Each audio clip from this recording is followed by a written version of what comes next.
My son keeps me locked away in a room. The clock says 6:58, 2 minutes until bedtime. Daniel doesn't like when I'm late for bedtime.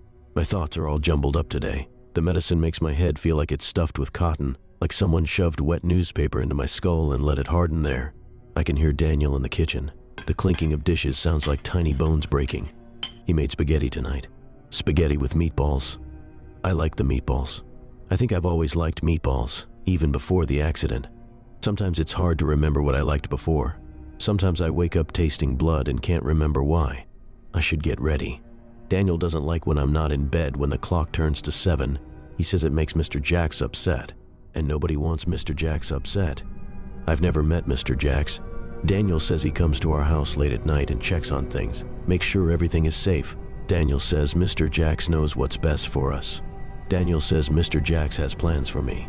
When Daniel talks about Mr. Jacks, his eyes change. They get darker, emptier, like something crawls behind them. The doctors told me I have, what do they call it? Traumatic something. Brain injury. From the accident. Sometimes I can think just fine, like now.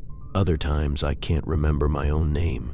The words get stuck. The thoughts won't connect right. I get confused about what year it is, what day, where I am. Sometimes I see shadows moving in the corners of my room.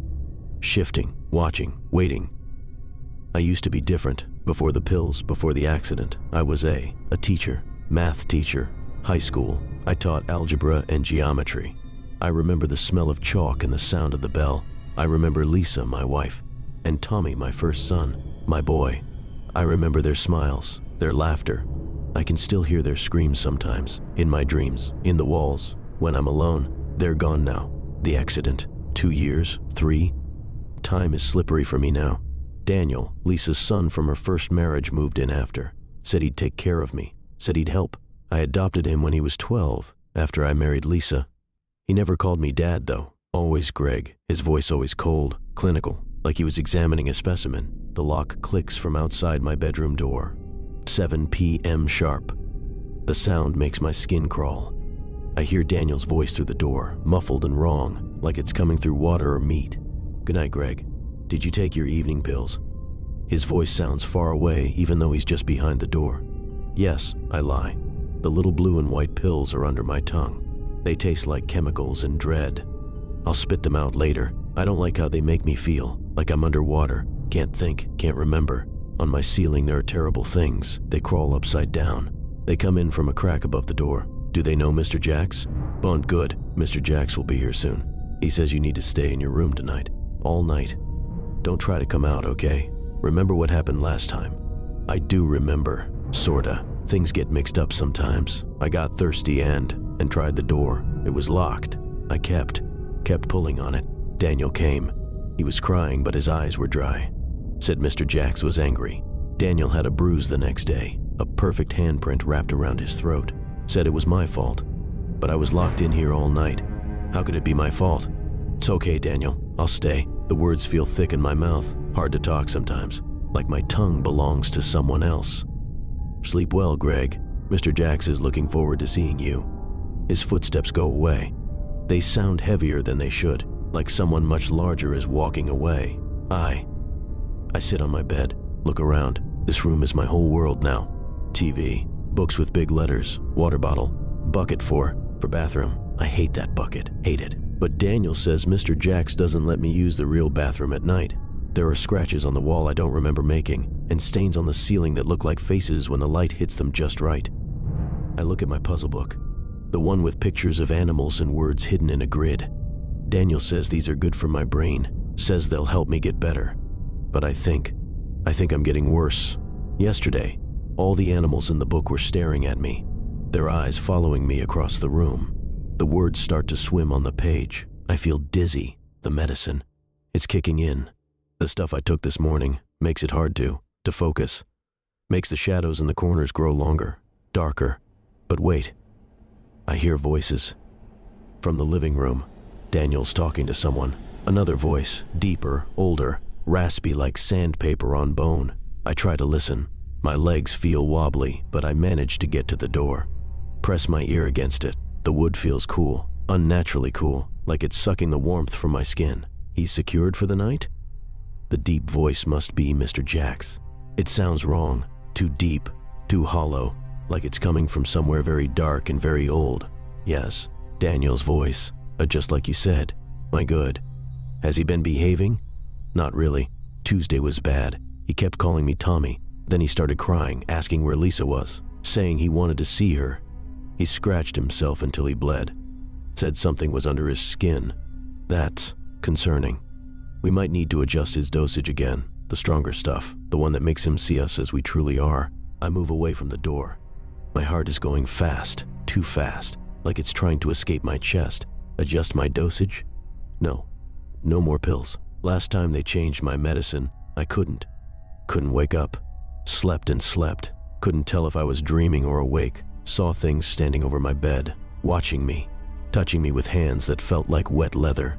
I go back to bed, pull the blanket up. It feels safe under here. Through my window I can see the moon.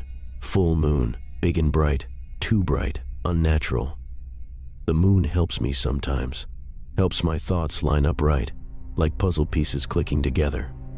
But tonight, it looks wrong, like it's watching me, judging me. I remember things when the moon is full. Remember Lisa's smile. Remember Tommy's baseball games. Remember adopting Daniel when he was 12. Remember how he watched me, always watching, never smiling, never calling me dad. I remember the way he'd stand in doorways just watching us eat, the way animals would go quiet when he walked by. I remember the accident.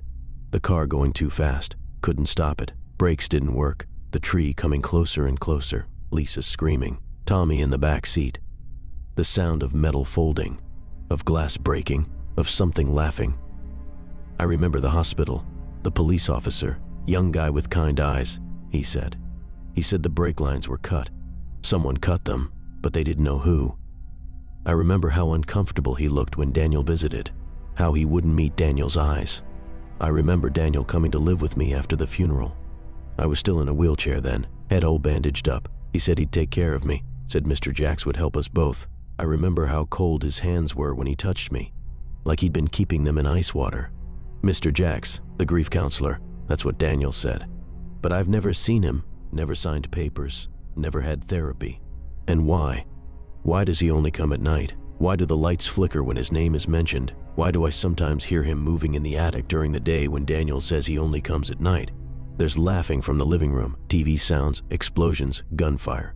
But underneath it, something else, a wet slithering sound, like something huge dragging itself across the floor. I think I fell asleep. My eyes open. Room is dark. Just moonlight. Clock says 2:17. What woke me up?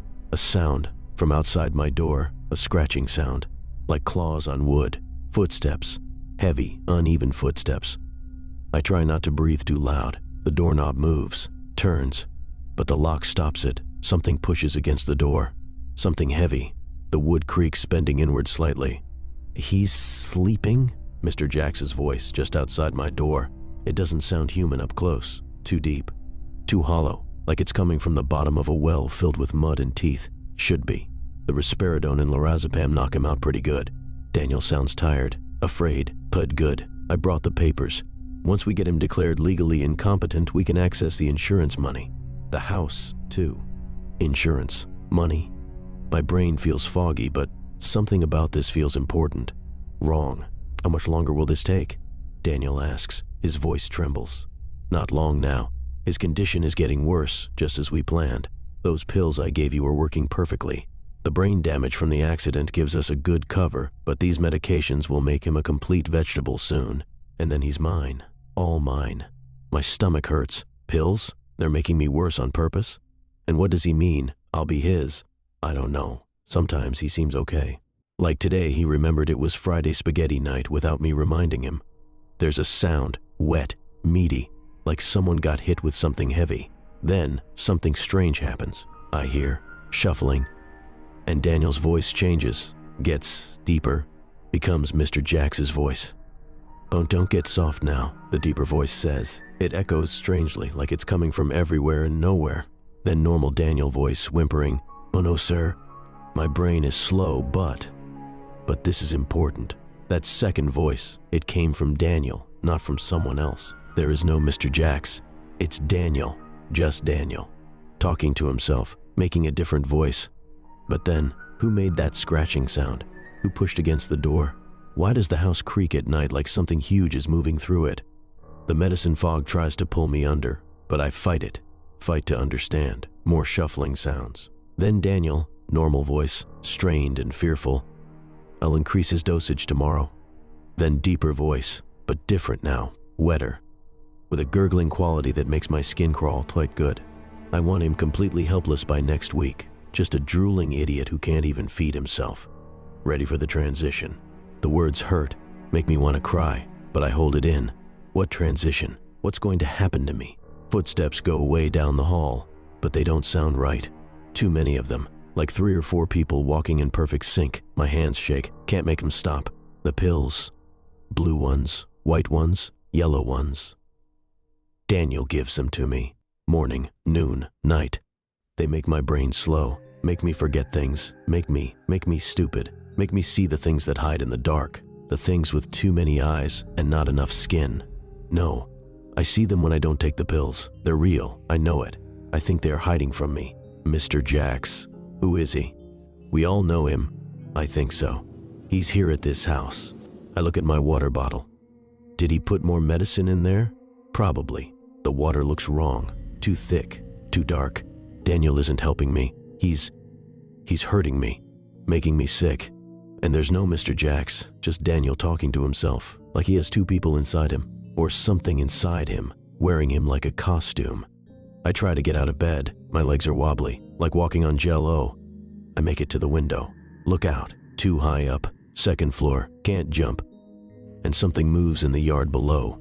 Something big that shouldn't be there. Something that looks up at me with eyes that reflect the moonlight like mirrors. Door is locked from outside. I'm stuck here until 7 a.m. when Daniel brings breakfast. And more pills. More things to make me forget, to make me compliant, to prepare me. The moonlight helps me think, helps me remember. I remember. The insurance. Big policy on Lisa and Tommy. Got money when they died. And there's more money if I die. The mortgage insurance, my retirement money from teaching, my pension. Daniel can get it all if I'm declared incompetent. If I can't take care of myself, a thought comes, clear as a bell. Did Daniel cut the brake lines? Did he kill Lisa and Tommy on purpose? Was it part of his plan? First them, now me. I look around my room. Not a bedroom, a cell, a cage, a place of preparation. I have until morning to figure something out. My brain still works sometimes, when the medicine wears off, when the moon is bright. Because now I know part of the truth about Mr. Jax. He's not real. He's a voice in Daniel's head. Or maybe Mr. Jax is real. I know there's something else here too. Something that comes in the night. Something Daniel is afraid of. Something he's working for. Something that wants me. My tongue feels the pills I hid there. I spit them into my hand. Hold them tight. I notice something on the wall I didn't see before. Scratched into the paint with fingernails. Words in Lisa's handwriting. Oti, he's not Daniel anymore. When 7 a.m. comes, I'll be ready. I might be damaged. Might be slow. But I'm not stupid. But I wonder, what do I need to do to get Mr. Jax to let me leave? Mr. Jax. He is it. The one who scratches at my door at night. The one who makes the house groan. The one who waits in the dark with patience that feels ancient and hungry. Not anymore. I can stand up to Mr. Jax. Update, it's nearly 7 a.m. I can hear movement outside my door. Footsteps. Too many footsteps for one person. I've been up all night. Found more writing hidden in this room. Under the carpet. Behind the dresser. Lisa and Tommy were trying to warn me. Daniel isn't Daniel. Hasn't been for years. Something else wears him now. Something old. Something patient. Something that's been collecting our family one by one. My son Tommy left behind a drawing of Mr. Jax. It's unlike anything I've ever seen. The door is opening now. Time to find out what Mr. Jax really looks like.